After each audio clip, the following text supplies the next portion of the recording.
Kini kita masuk kepada topik yang baru, yakni fluida yang bergerak atau fluida dinamis. Nah, di bagian pertama kita akan belajar tentang persamaan kontinuitas. Jadi sebelumnya mungkin kita pernah melihat atau melakukan percobaan sederhana ini, di mana ketika kita sedang menyiram tanaman menggunakan selang air, lalu kita menekan ujung selang tersebut sehingga menghasilkan air yang melaju kencang. Nah, sebenarnya persamaan kontinuitas tadi menghubungkan antara luas penampang yang dilewati oleh air. Jadi kalau misalkan ada suatu pipa dilewati oleh air seperti ini, nah luas penampangnya adalah yang tegak lurus ini. Nah, persamaan tadi menghubungkan antara luas penampang dengan kelajuan air. Nah, kita akan melihat bagaimana persamaan tersebut.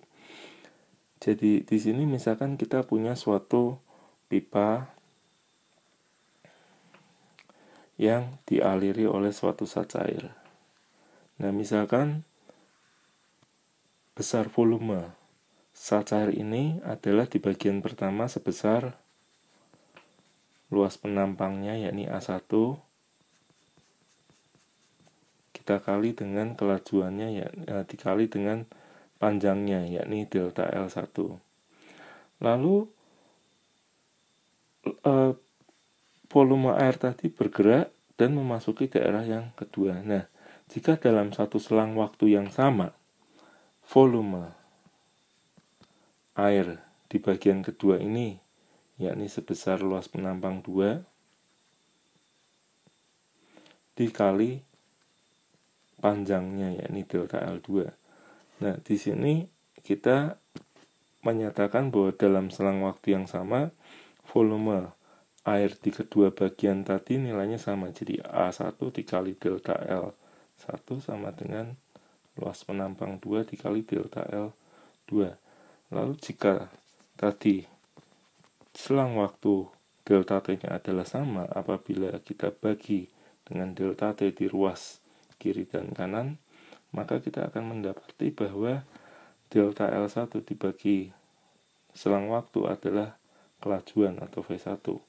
Lalu delta L2 dibagi delta T adalah kelajuan V2. Jadi, persamaan kontinuitas itu di sini menghubungkan antara suatu luas penampang dengan kelajuan fluida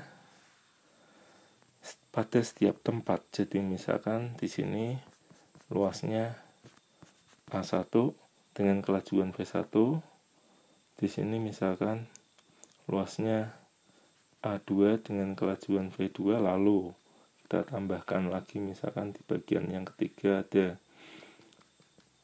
luas A3 dengan kelajuan V3, maka untuk setiap tempat yang dilewati air tadi akan dapat kita hubungkan antara luas penampang yang dilewati dengan kelajuan air itu, yakni dalam persamaan A1V1 sama dengan A2V2 sama dengan A3V3 dan seterusnya.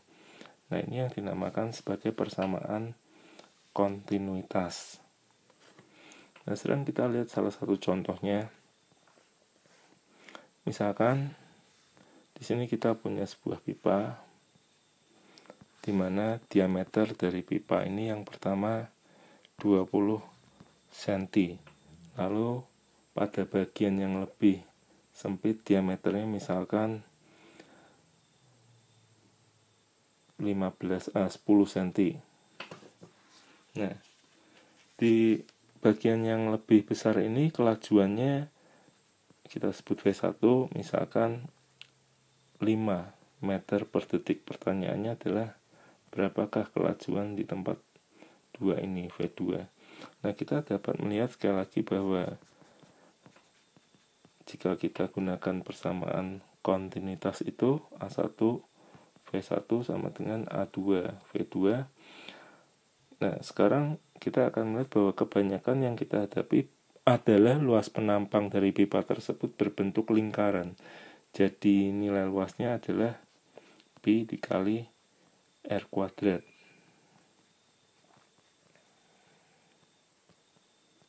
Jadi P di sini coret. Lalu kita tahu bahwa jari-jari di sini adalah diameter dibagi 2. Jadi untuk R1 10 cm kuadrat dengan kecepatannya 5, lalu R2 10 cm kita bagi 2, jadi 5 cm kuadrat dikali V2. Nah, kita lihat bahwa kalau kita hitung V2 sama dengan 10 kuadrat dikali 5 dibagi 5 kuadrat. Atau di sini nilainya sama dengan 100 dikali 5 dibagi 25. Jadi sama dengan 20 meter per detik. Jadi ketika diameter dari luas penampang itu kita buat menjadi setengah kali dari diameter semula, justru kecepatannya akan menjadi 4 kali dari kecepatan semula.